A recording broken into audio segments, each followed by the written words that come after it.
I'm so glad I'm in the kitchen instead. With me, Claire, this morning, we're talking about our culinary hotline, which means every Thursday we bring in an Expresso chef. You ask the questions and we answer it for you on the show, basically, whether there's a new ingredient you've come across or whether something in the kitchen is just not doing what you're telling it to do. So, Claire, first of all, good morning. Good morning. We found some interesting ones on Facebook that you posted. This one's from Jennifer Stokes. She says, why can I never make a pancake right?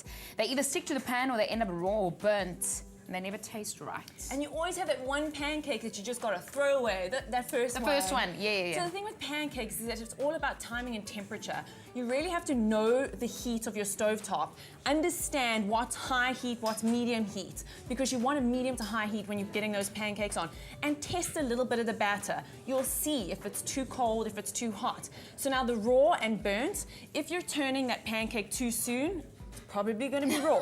If you're turning it too late, it's probably going to be burnt. So again, timing is essential when it comes to the pancakes. And just test it a little bit. Like I said, it's the best way to do it. It's probably the one thing that you want to be and stay in the kitchen for, not being distracted at all when you're making. So thanks so much for your question.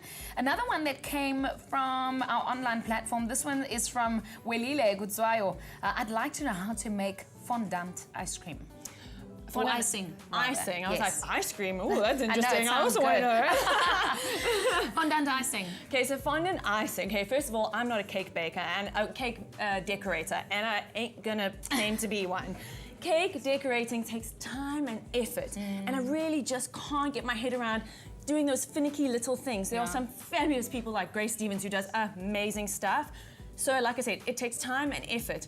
So my answer to that is buy it. You can get fondant icing in pretty much every store these days. You just roll it out and off you go. So buy it. And if you really want to make something, I would do the marshmallow fondant. Super simple. You just melt marshmallows, water, just mix in a lot of icing, sugar, keep going until you have almost like something you can't even move. Pop it out to the surface and just knead. And just roll it out. Okay, well, we're taking some of your calls as well. 0839133728, because this is the culinary hotline. I think it's Nicole on the line. You're live on Expresso. Good morning. Hello, and how are you? Oh, we're very well. How are you doing, and how's your kitchen? My kitchen is fine, but I think I need help in there. Oh, okay. Go for it. Claire's listening to you. I want to know, how do you make a nice white sauce for pasta using maizena? Oh, I didn't hear that one. So you want a white sauce?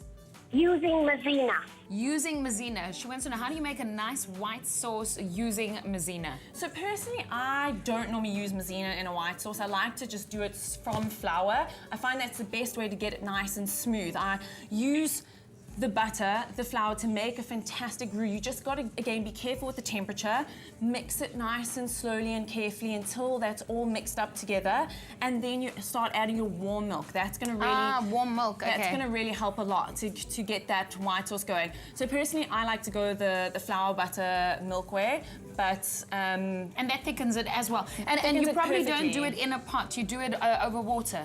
No, you do it in a pot. You do it in a pot? Melt your butter, add your flour to make a roux, what we call a roux, then have your hot milk ready to go, and you can add some aromatics to that hot milk. A very classic French white sauce is made with onions and a little bit of cloves. Right. Then slowly start pouring that in, mix with a whisk. A whisk helps a lot. I also hear that you've said a powerful word, slowly. Pour it in. Take your time. Yes, take your time when you're making it. Nicole, thanks so much for your question. If you have any more, post them on our Facebook page. Our culinary hotline is open, well, every day, but on Thursdays we answer your questions for you to make sure that we can, well, do your stuff. So Facebook page, #AskExpresso or Ask Claire. Thanks, Claire. Sure. That's great. You must make us pancakes one morning. Ooh, I love pancakes. I know, I don't just love it, I love pancakes. Well, there's lots more happening. Ewan?